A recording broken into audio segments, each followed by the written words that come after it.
السلام علیکم ورحمۃ اللہ وبرکاتہ۔ آج ہم سورہ واللیل پڑھیں گے۔ اعوذ باللہ السمیع العلیم من الشیطان الرجیم، بسم اللہ الرحمن الرحیم۔ سورۃ اللیل مکیہ، یہ سورہ مبارکہ نبی صلی اللہ علیہ وسلم کی مکی زندگی میں بلکہ مکی زندگی کی بھی ابتدا میں نازل ہوئی کہ اس کا نازل ہونے کے لحاظ سے 9واں نمبر ہے۔ اس سے پہلے 8 صورتیں نازل ہو چکی تھیں اور ترتیب کے لحاظ سے یہ 92 نمبر پر ہے۔ اس کی 21 آیات ہیں اور 1 رکوع ہے۔ اعوذ باللہ السمیع العلیم من الشیطان الرجیم، بسم اللہ الرحمن الرحیم۔ واللیل اذا یغشی،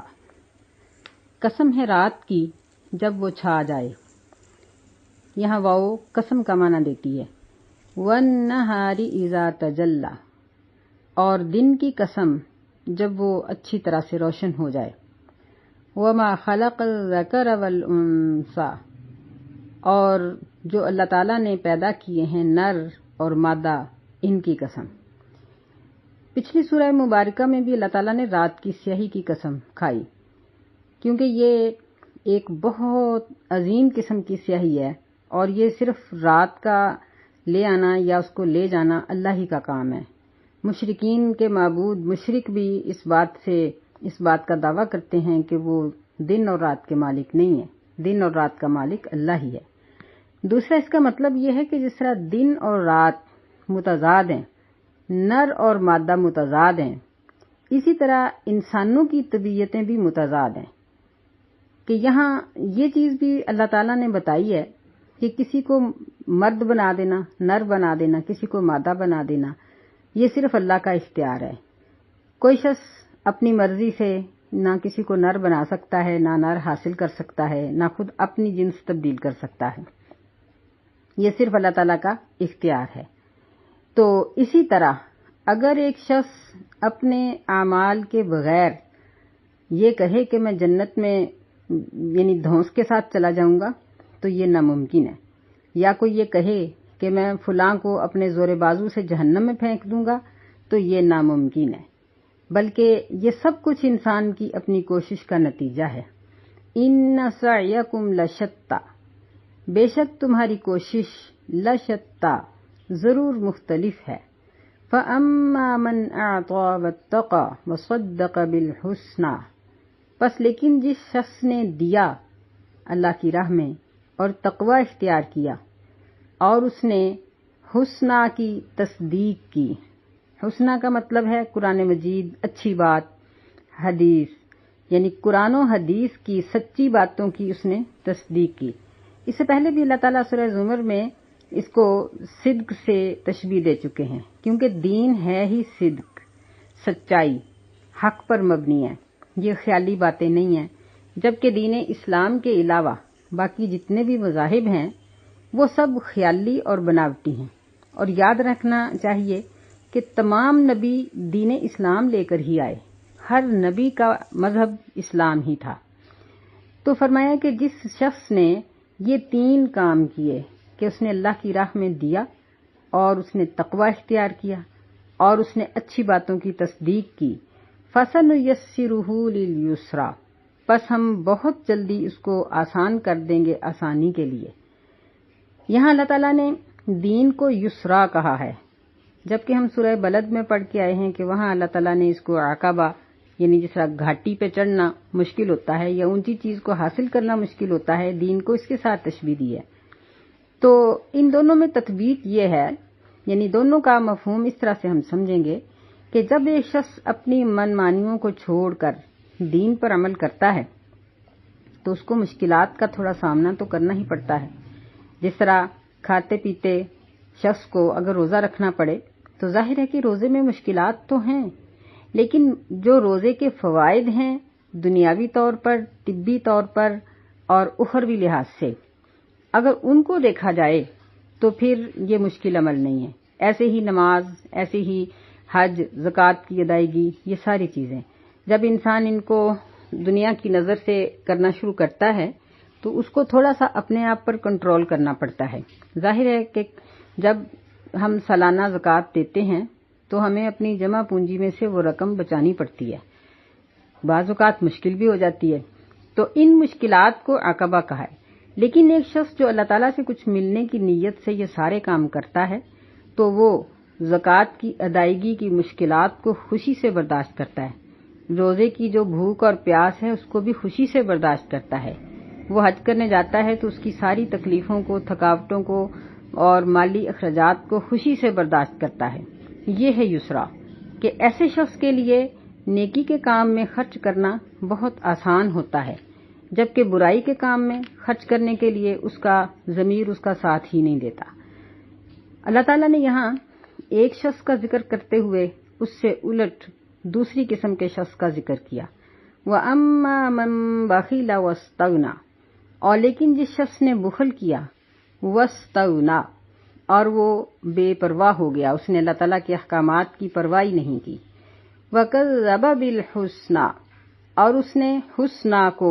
اچھی باتوں کو، قرآن حدیث کو جھٹلا دیا،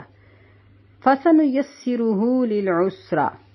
پس بہت جلدی یا پس ان قریب ہم اس کو آسان کر دیں گے تنگی کے کاموں کے لیے۔ یعنی جس شخص میں متقی کے خلاف یہ تین اوصاف پائے جائیں کہ وہ بخل کرتا ہے، یعنی نہ کسی غریب کا حق دیتا ہے، نہ مسکین کا، نہ یتیم کا، نہ زکوٰۃ دیتا ہے، نہ نفلی صدقات کرتا ہے ادا، نہ صدقۃ الفطر دیتا ہے، بلکہ وہ سنبھال کے رکھتا ہے، بلکہ اس کا بخل بعض اوقات یہاں تک پہنچ جاتا ہے کہ وہ اپنے ذاتی ضروریات پر بھی خرچ کرتے ہوئے ہچکچاتا ہے کہ اس کا بینک بیلنس کم نہ ہو جائے، وَاسْتَغْنَىٰ، اور اس نے دین کے کاموں کی پرواہ ہی کوئی نہیں کی، اس کو دین کے ساتھ کوئی لگن ہی نہیں،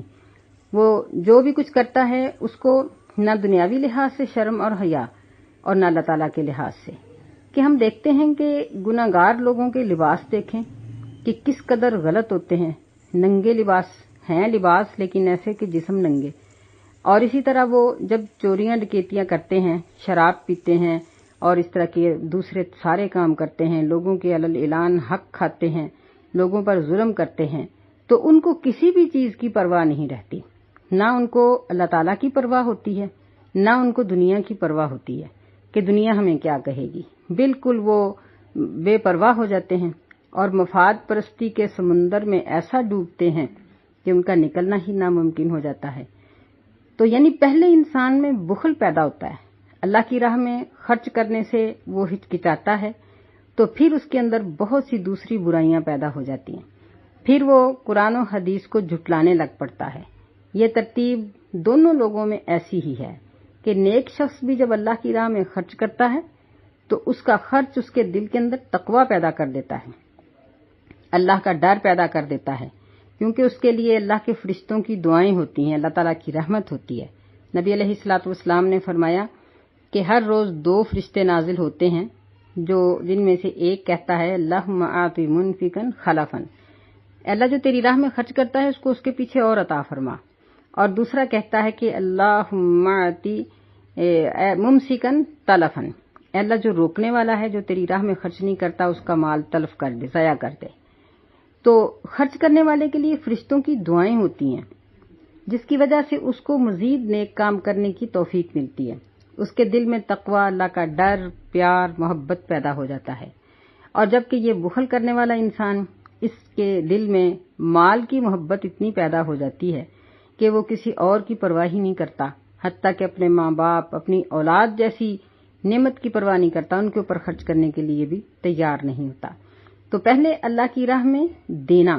اب یہ جو صدقہ ہے، عطا کا دوسرا لفظ صدقہ بھی ہے، لوگوں پہ صدقہ کرنا، اسلام نے اس میں بھی بڑی آسانی کر دی ہے کہ اگر ایک شخص مالی طور پر بیچارہ کمزور ہے، بعض اس طرح کے نیک لوگ ہوتے ہیں کہ جو کسی سے تعاون لے کر اپنی ضروریات کو پورا کر رہے ہوتے ہیں، ان کے لیے مشکل ہے کہ وہ اپنے ہاتھ سے صدقہ کریں، تو ایسے لوگوں کے لیے اللہ تعالیٰ نے آسانی رکھ دی۔ نبی صلی اللہ علیہ وسلم نے فرمایا کہ کل معروف صدقہ، ہر نیکی صدقہ ہے۔ پھر آپ نے فرمایا کہ سبحان اللہ پڑھنا بھی صدقہ ہے، الحمدللہ کہنا بھی ایک صدقہ ہے، اللہ اکبر کہنا بھی ایک صدقہ ہے، رستے سے کوئی پتھر ہٹا دو یہ بھی صدقہ ہے، کسی کو نیکی کی بات بتا دو یہ بھی صدقہ ہے، کسی کے ساتھ مدد کر دو یہ بھی صدقہ ہے. بے شمار صورتیں صدقہ کی بتائیں، حتیٰ کہ فرمایا کہ اگر خاوند اپنی بیوی بچوں پہ خرچ کرتا ہے تو وہ بھی اس کے لیے صدقہ ہے. تو صدقہ کرنے والا شخص جو ہے اس کے دل میں تقویٰ پیدا ہوتا ہے اور پھر وہ دین کی تصدیق کرتا ہے، جبکہ دوسرا شخص اس کے برعکس قرآن اور حدیث کو جھٹلانے پر جب کمر باندھ لیتا ہے، بعض اوقات اس کا یہ جھٹلانا اپنی زبان سے ہوتا ہے جو اس کو کفر تک پہنچا دیتا ہے، اور بعض اوقات اس کا یہ جھٹلانا عمل کے ساتھ ہوتا ہے کہ وہ زبان سے اقرار تو کرتا ہے، کلمہ بھی پڑھتا ہے، اللہ تعالیٰ کے احکامات کو تسلیم بھی کرتا ہے، لیکن عمل کرنے کے لیے تیار نہیں ہوتا. تو ایسا شخص جو ہے یہ بھی فَسَنُيَسِّرُهُ لِلْعُسْرَىٰ، بس ہم اس کو تنگی کے کاموں کے لیے آسان کر دیتے ہیں. یعنی وہ گناہ کے کاموں میں خرچ کرنے سے دریغ نہیں کرتا، کچھ نہ کچھ کر ہی لیتا ہے، لیکن نیکی کی راہ پر اس کو خرچ کرنا یا نیکی کے کام کرنا اس کے لیے بہت مشکل ہو جاتے ہیں. اللہ تعالی ہمیں اس سے محفوظ رکھے. فرمایا وَمَا يُغْنِي عَنْهُ مَالُهُ إِذَا تَرَدَّى، اور اسے اس کا یہ مال نہیں بچائے گا، اس کے کام نہیں آئے گا. اذا تردہ، جب وہ لوٹے گا یا یعنی کسی گہرائی میں گرے گا یا جہنم میں گرے گا، اللہ تعالیٰ کے پاس جب وہ لوٹ کر جائے گا. یعنی جس مال کی خاطر اس نے دین چھوڑا، لوگوں کے حقوق تلف کیے، لوگوں پر ظلم کیے، یہ مال اس کو اللہ کے عذاب سے نہیں بچائے گا. ان علینا للہدی، بے شک ہمارے اوپر ہے ہدایت دینا. وَإِنَّ لَنَا لَلْآخِرَةَ وَالْأُولَىٰ، اور بے شک ہمارے ہی لیے ہے، یعنی ہمارے ہی اختیار میں ہے آخرت بھی اور دنیا بھی. تو ان دو آیتوں میں اگر غور کیا جائے تو صحابہ کرام نے بھی نبی علیہ السلام سے انہوں نے ذکر کیا ہے، گزارش کی کہ اللہ کے رسول اگر ہدایت اللہ تعالیٰ کے ہاتھ میں ہے تو پھر ہم لوگ عمل کیوں کرتے ہیں. نبی علیہ الصلوۃ والسلام نے فرمایا کہ اللہ تعالیٰ نے ہر شخص کے بارے میں لکھ لیا ہے کہ یہ متقی ہے اور یہ فاجر ہے، اس کے پیدا ہونے سے پہلے ہی لکھ دیا جاتا ہے. تو صحابہ کہنے لگے کہ اللہ کے رسول کیا ہم پھر اپنی تقدیر پر توکل نہ کریں؟ نبی صلی اللہ علیہ وسلم نے فرمایا کہ نہیں، کل میسر بما خلق، ہر شخص کو اسی کام کے لیے توفیق دی گئی ہے، وہی کام اس کے لیے آسان کیے گئے ہیں جس کے لیے وہ پیدا کیا گیا ہے. تو پھر یہاں یہ سوال پیدا ہوتا ہے کہ اگر اللہ تعالیٰ نے یہ چیزیں پہلے ہی لکھ لی ہیں تو پھر اس کا انسان کو عذاب اور گناہ کیوں ہے؟ تو اس کا جواب یہ ہے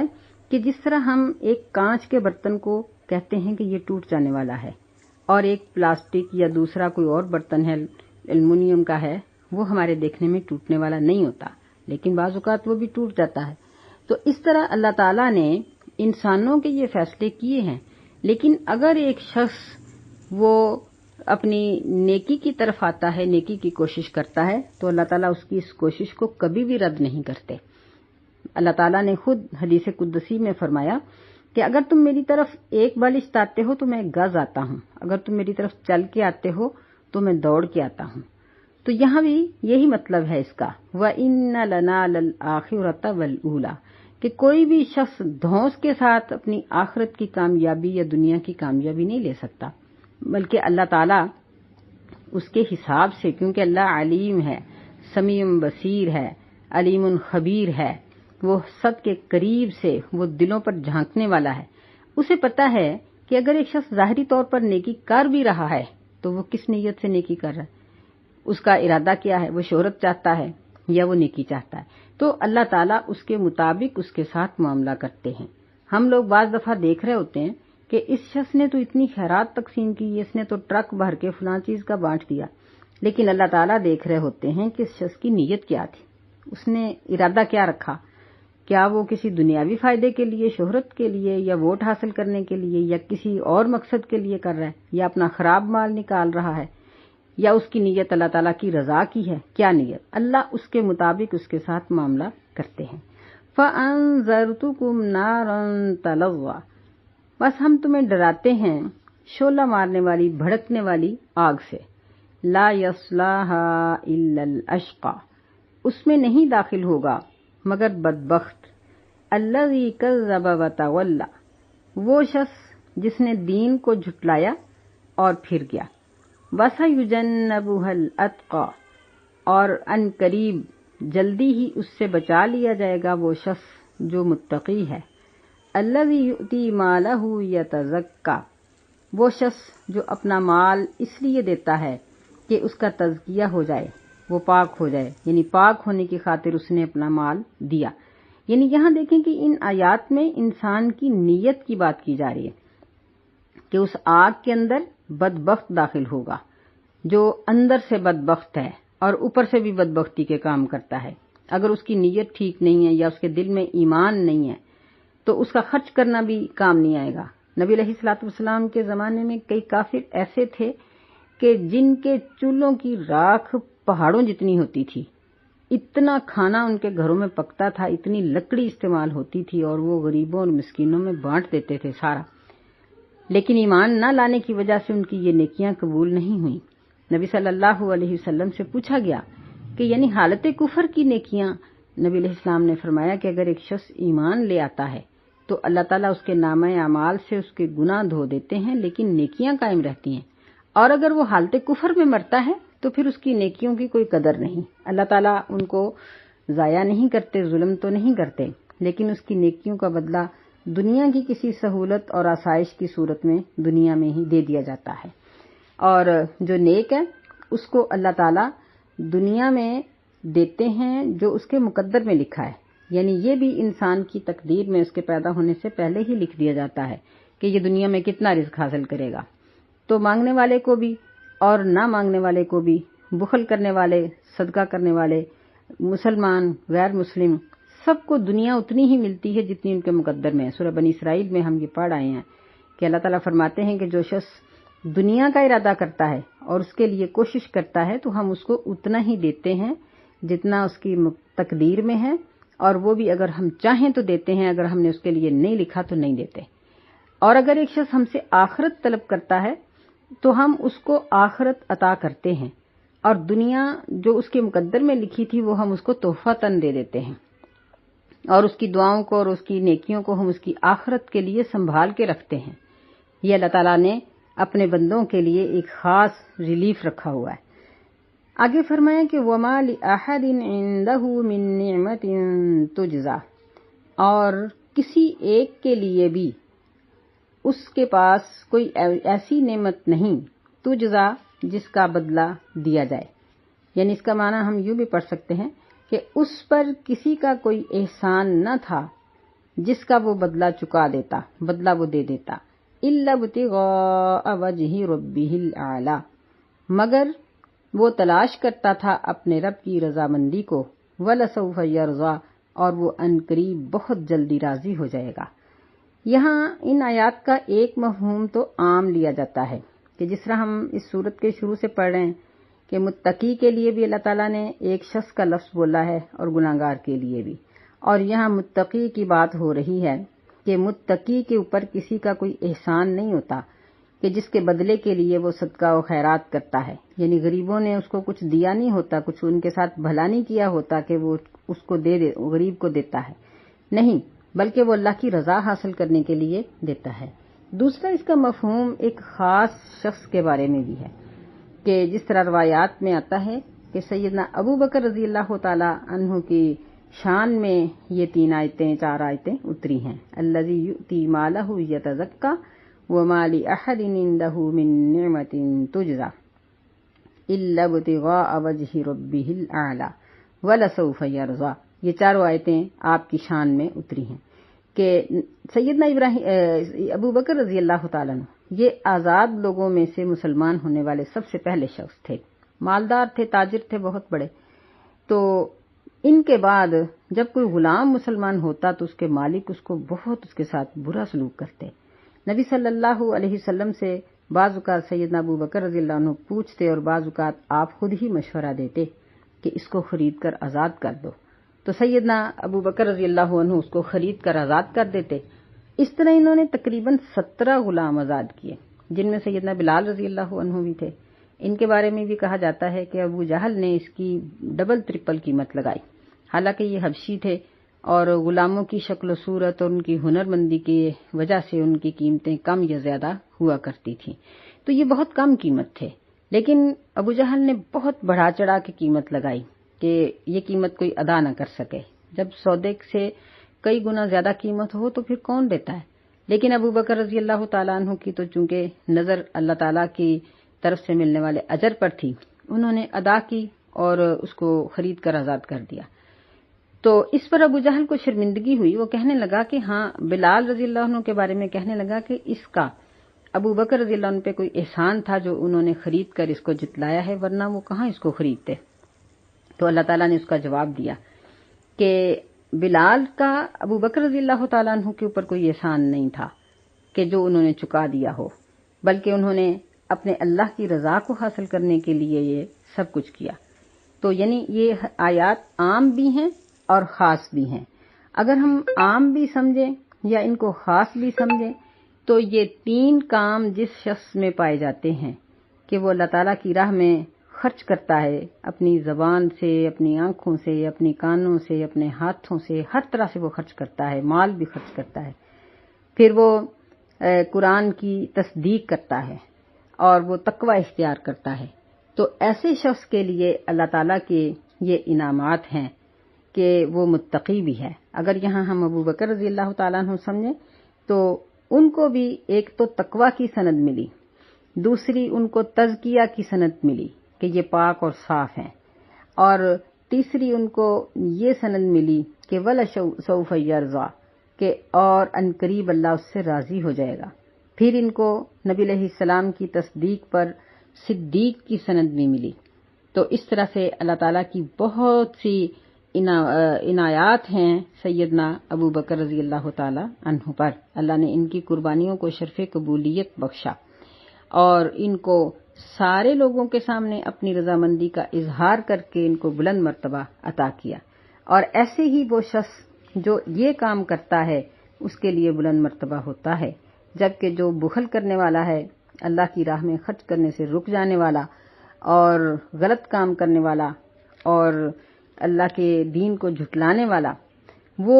چاہے اس کی کتنی بھی بڑھوتری ہو لیکن وہ حقیقت میں ذلیل ہوتا ہے، رسوا ہوتا ہے کہ لوگوں کے دلوں میں اس کی کوئی قدر اور وقت نہیں ہوتی، اور آخرت میں بھی ذلت اور رسوائی اس کا مقدر بنے گی. کہ نبی علیہ السلام نے فرمایا کہ بڑے بڑے یعنی عظیم جثے والے لوگ، بڑے بڑے جسامت والے لوگ قیامت کے نزدیک ان کا وزن مچھر کے پر کے برابر بھی نہیں ہوگا. اس سے معلوم ہوا کہ قیامت کے دن بدن بھی تولے جائیں گے اور انسانوں کے وزن ان کی نیکی اور برائی کے مطابق ہوں گے. جو نیک ہوگا اس کا وزن زیادہ ہوگا، جو برا ہوگا اس کا وزن کم ہوگا. اللہ تعالیٰ سے دعا ہے کہ اللہ تعالیٰ ہمیں ان لوگوں میں شامل فرمائے جو اللہ تعالیٰ کی رضا کو حاصل کرنے والے اور اس کی بخشش کو حاصل کرنے والے ہیں. کیونکہ قرآن اور حدیث سے یہ بات معلوم ہوتی ہے کہ ایمان والے لوگ بھی اپنے گناہوں کی سزا کے لیے جہنم میں جلیں گے اور گناہوں کی سزا پوری کرنے کے بعد جہنم سے نکالے جائیں گے اور جنت میں داخل کیے جائیں گے. اللہ سے دعا ہے کہ اللہ ہمیں مطلقاً جہنم سے محفوظ رکھے. اللہم انا نسألک جنت الفردوس ونعوذ بک من النار. السلام علیکم ورحمۃ اللہ وبرکاتہ.